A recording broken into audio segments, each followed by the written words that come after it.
Hello दोस्तों, मेरे YouTube channel पर आपका स्वागत है। तो चलिए आज की कहानी शुरू करते हैं। बाकी का भाग। रास्ता बिल्कुल खाली ही था, इसलिए मुझे एयरपोर्ट पहुंचने में देर नहीं हुई। कई सालों बाद ऐसे मैंने कपड़े पहने थे, इसलिए उबर से उतरने के बाद सबसे पहले मैंने अपनी एक सेल्फी खींची। कमला मौसी ने मेरे व्हाट्सएप पर सचिन अंकल की तस्वीर भेज दी थी, इसलिए मुझे लग रहा था कि शायद उन्हें पहचानने में कोई तकलीफ नहीं है। और एयरपोर्ट से बाहर आते हुए लोगों को मैं उत्सुकता भरी नज़रों से देख रही।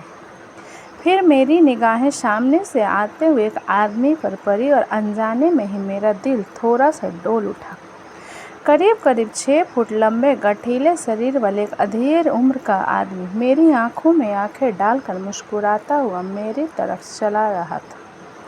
अब तो मुझे पक्का यकीन हो गया कि ज़रूर कमला मौसी ने मेरी तस्वीर भी सचिन अंकल को भी व्हाट्सएप पर भेज दी होगी। अजीब सी बात है, कमला मौसी ने कहा था कि सचिन अंकल की उम्र करीब 55 साल की होगी, लेकिन इनको देखकर तो ऐसा लग रहा था कि इनकी उम्र 45 साल से ज़्यादा की बिल्कुल नहीं।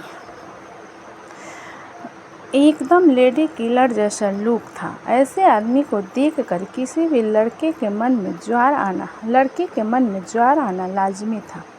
उन्होंने पास आकर मुझे अपनी बाहों में भर लिया। उनकी ऐसी हरकत से मैं पहले तो थोड़ा चौंक गई, लेकिन क्योंकि हमारी भारतीय परंपरा के अनुसार हम लोग बड़ों के पैर छूकर स्वागत करते हैं, लेकिन सचिन अंकल अमेरिका में रहने वाले थे, शायद वहाँ के रीति रिवाज ऐसे ही होते हैं। इसलिए मैंने सोचा अगर मैं थोड़ा हिचकिचाई या फिर मैं अगर मना करूं तो शायद उन्हें बुरा लगे, इसलिए मैंने भी उनको अपनी बाहों में भर लिया। उनका बदन गठीला और सख्त था। इस सचिन अंकल अपनी खुरदुरी मंसल हथेलियों से मेरी कोमल नंगी बाहों को सहलाते हुए मुझे ऊपर से नीचे तक देखा और फिर कहा, मलाई, तुम बिल्कुल वैसी हो जैसी तस्वीर तुम्हारी कमला मौसी ने मुझे भेजी थी।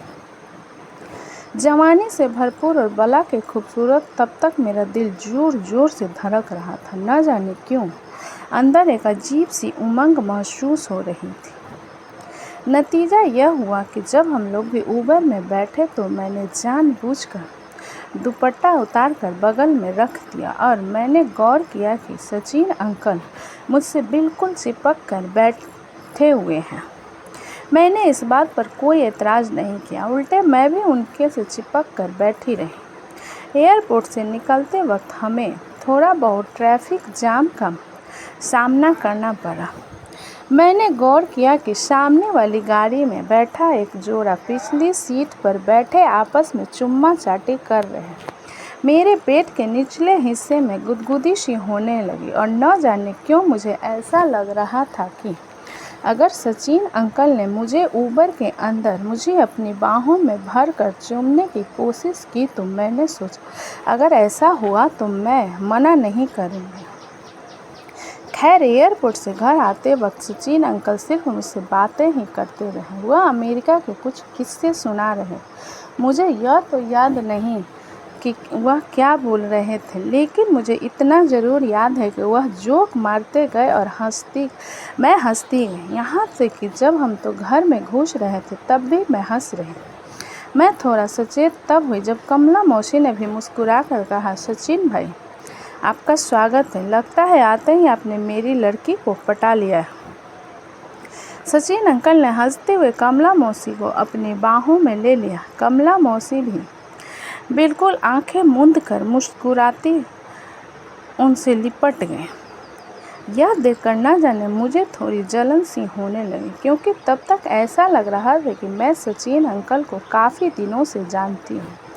आखिर न जाने इस आदमी में ऐसा कौन सा जादू था कि वह किसी को भी झट अपना बना ले सकता था। लेकिन कमला मौसी और सचिन अंकल तो एक दूसरे को बहुत पहले से जानते थे। हे भगवान, कहीं सचिन अंकल का ध्यान बट न जाए। तो दोस्तों, कहानी कैसी लगी मुझे कमेंट में लिखें। अच्छी लगे तो प्लीज़ चैनल को लाइक करें, सब्सक्राइब करें एंड शेयर करें। कहानी अच्छी लगे तो प्लीज़ सब्सक्राइब कर दें। हमें अपना सपोर्ट करें। अपना कीमती समय देने के लिए धन्यवाद।